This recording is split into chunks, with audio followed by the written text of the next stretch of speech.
The Revolt of 1857, presented by Knowledge with Fun. The Revolt of 1857 occurred on 10th May 1857 and it continued till 1st November 1858 in India.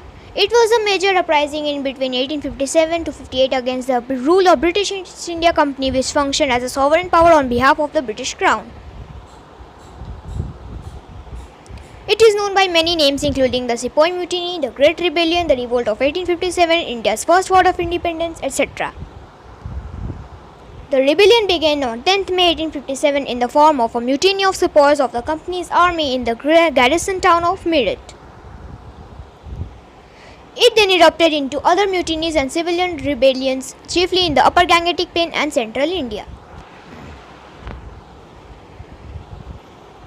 The rebellion posed a considerable threat to British power in that region. After the outbreak of the mutiny in Meerut, the rebels were quickly reached Delhi, whose 81-year-old Mughal ruler Bahadur Shah Jafar was declared by the rebels as the Emperor of Hindustan. Soon the rebels captured large regions of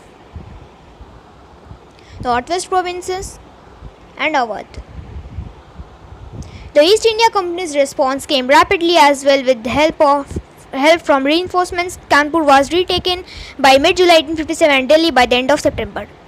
On 1st November 1858, the British granted amnesty to all rebels not involved in murder, though they did not declare the hostiles formally to have ended until 8 July 1859.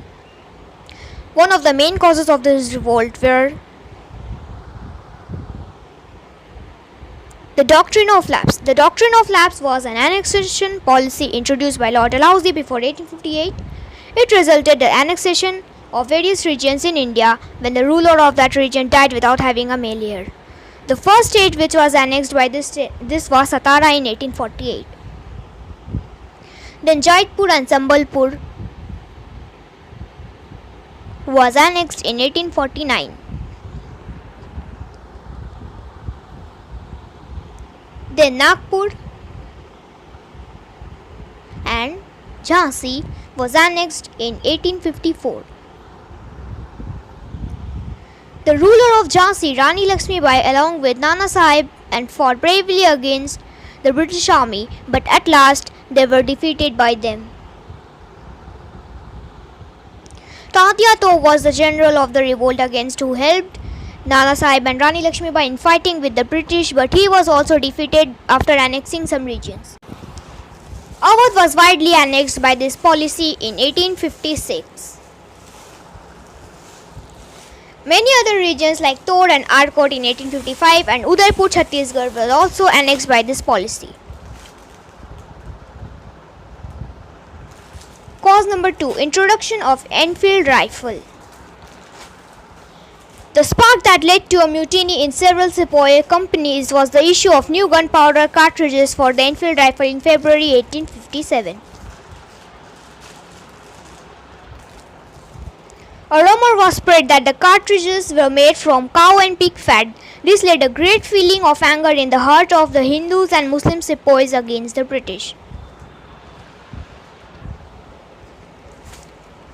Economic causes. High taxes under new revenue policies. Cottage industries were faced tough competition from machine-made goods. Peasants were impoverished. Craftsmen and artisans became unemployed.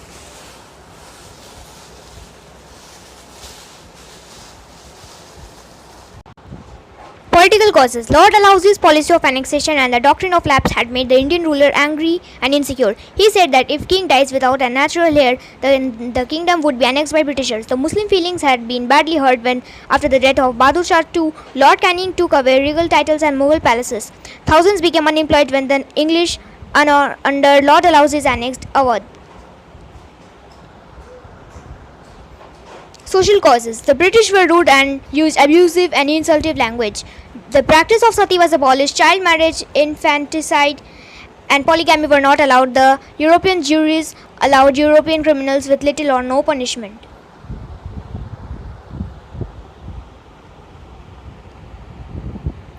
Importance of the revolt. In modern Indian history, the revolt of 1857 is too much important because it is the first revolution which started in on national level. Different community of India participated in this revolt. At last, results of the revolt. The rule of East India Company ended with Queen Victoria's proclamation of November 1, 1858. She assumed the title of the Empress of India. A Secretary of State for India Affairs was appointed to look after the governance of India with the help of a council. He was called Viceroy. The policy of ruthless conquest and annexations of Indian territories was given up. The Indian princes were given the assurance that their state would not be annexed and were given the right to adoption. Full religious freedom was granted to the Indians. They were also given assurance that high posts would be given to them without any discrimination. Thanks for watching this video. Please like, share and subscribe.